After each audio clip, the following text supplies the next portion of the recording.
another round of breaking update that is coming across. What we are getting to know that Bangladesh has now turned down the request from the United States to provide shelter to Afghans, the refugees there who are in a desperate attempt trying to flee Afghanistan.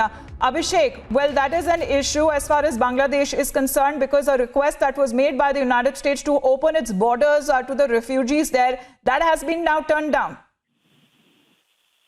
Well, there would be reasons, Amita, why Bangladesh would do that. It has geographically they are far apart.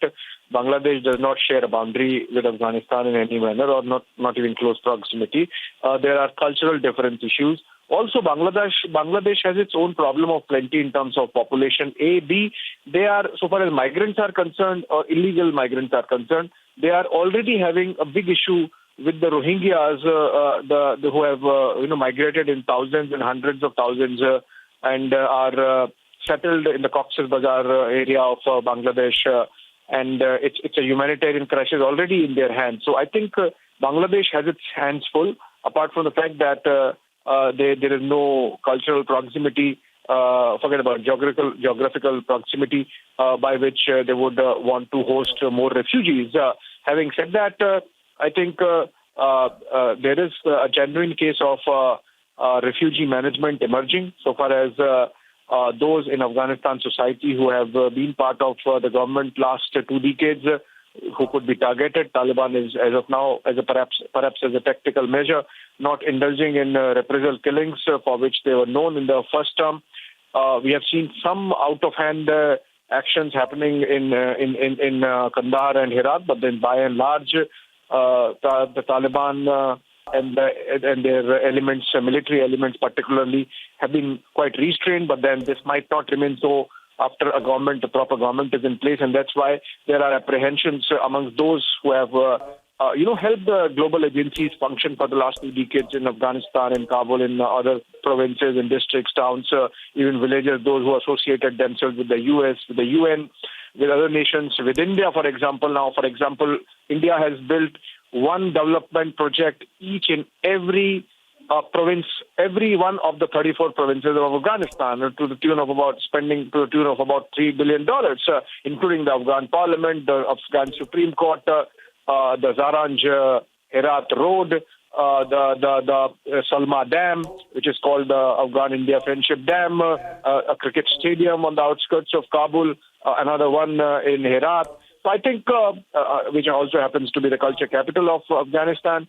So, I mean, if those people who associated themselves with these Indian projects, if they get targeted, what happens? So obviously, some moral responsibility comes for India, or similarly for the United States. The number of translators who were on the roles of Americans, that in itself is becoming a humanitarian crisis, how to accommodate them in case they are targeted by the Taliban. So it's a debate there in the United States, it's a debate in Norway, it's a debate in the UN offices, it is a debate in India. In fact, earlier in the morning we saw the Ministry of Home Affairs going public with the decision of coming out with faster processes of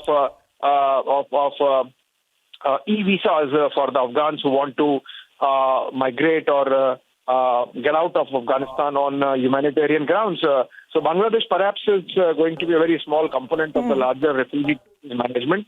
A lot of responsibility would come on nations that Taliban does not see with friendly terms, including the United States, even India.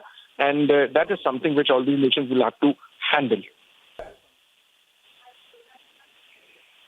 No, Abhishek, didn't we see that happening with Pakistan too? Because on one hand, Pakistan would want to portray that it kind of supports Taliban and wants stability and peace in the region. But when it comes to sharing of borders, it is being said that they do not have enough resources to take any more refugees there from Afghanistan. So they are also in a way, are refusing or turning down to take any Afghan refugees, saying that they do not have enough resources to shelter them. Well, Amita rightly mentioned, but there are some facts. The biggest Pashtun city in the world is not in Afghanistan. It's Karachi in Pakistan. If you go by per square kilometer density, then perhaps there are more Pashtuns in Peshawar and the northwest frontier province, the erstwhile northwest frontier province, which is now called Khyber Pakhtunkhwa, and instead of Afghanistan. And we know for a fact that the Pashtuns do not recognize the Durand line as an internationally accepted border between Afghanistan and Pakistan. So obviously, the Pakistanis also have their hands full. They have between 1 million to 3 million Afghans already in their various cities and provinces, including in Balochistan, Sindh and Khyber Pakhtunkhwa.